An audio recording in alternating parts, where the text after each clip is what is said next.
les garçons et les filles qui êtes devant moi, vous m'écoutez?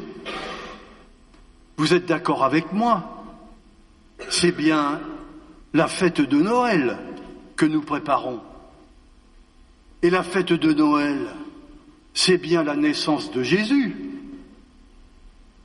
Eh bien, figurez-vous qu'il y a quelque temps, j'ai eu la surprise de découvrir des gens qui disaient que Jésus n'a jamais existé. Et apparemment, c'était des gens sérieux et réfléchis, puisqu'ils m'ont donné des arguments. J'en ai gardé et retenu 3.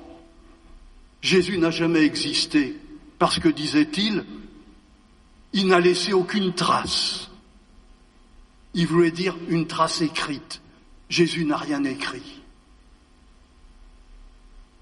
Jésus n'a jamais existé parce que tout ce qu'on sait de lui a été rapporté uniquement par ses partisans.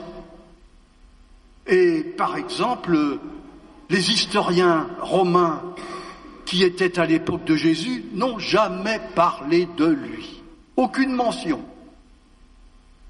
Enfin, il y a des épisodes de l'Évangile qui sont un peu invraisemblables. La naissance de Jésus et certains de ses miracles.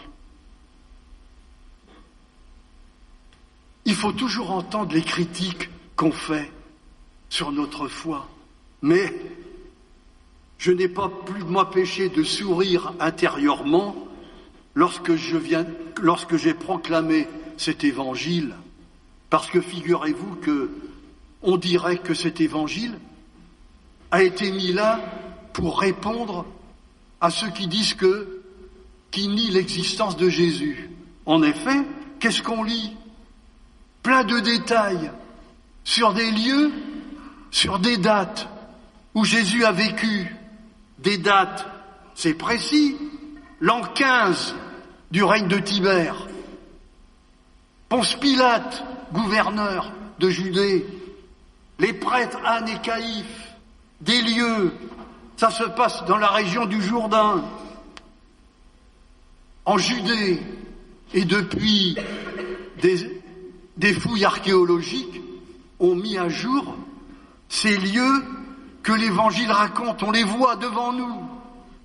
Alors,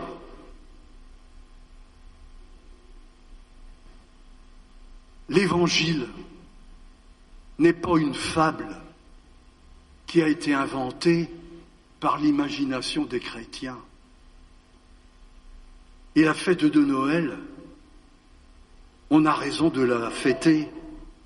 Et vous avez raison de fêter Noël, mais pas seulement de fêter l'anniversaire de Jésus, de sa naissance. À Noël, Jésus est devenu important pour nous à tel point que nous voulons faire une place dans notre vie, à lui. Et qu'est-ce que ça veut dire, faire une place? C'est simple, c'est prendre les manières de Jésus, ses manières d'agir, ses manières d'être avec les autres, ses manières de penser. Et pour faire ça, aujourd'hui, on a la chance que Jean-Baptiste nous donne un conseil simple, mais un conseil précieux.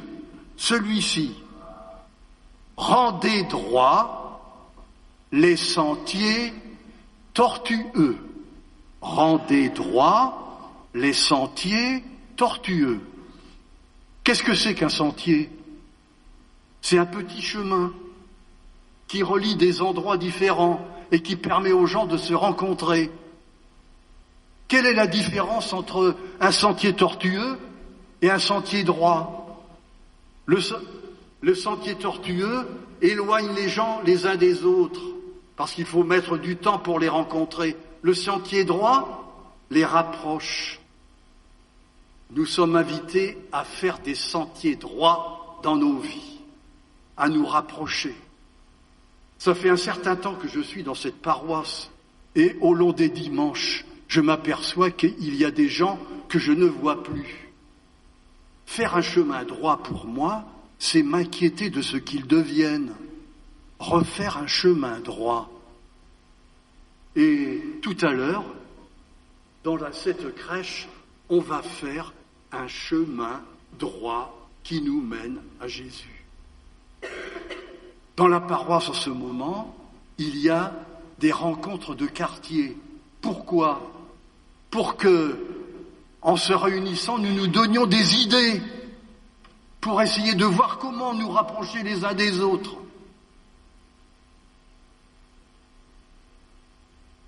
Jésus n'aurait pas existé, disent certains. Alors je pose une question. Comment se fait-il que ce matin, 2000 ans après, il y ait ici des gens, des petits, des grands, de tous âges, qui se réclament de Jésus, qui veulent être même des traces vivantes de lui, et qui, en le faisant, s'en trouvent bien, et que ça rend heureux.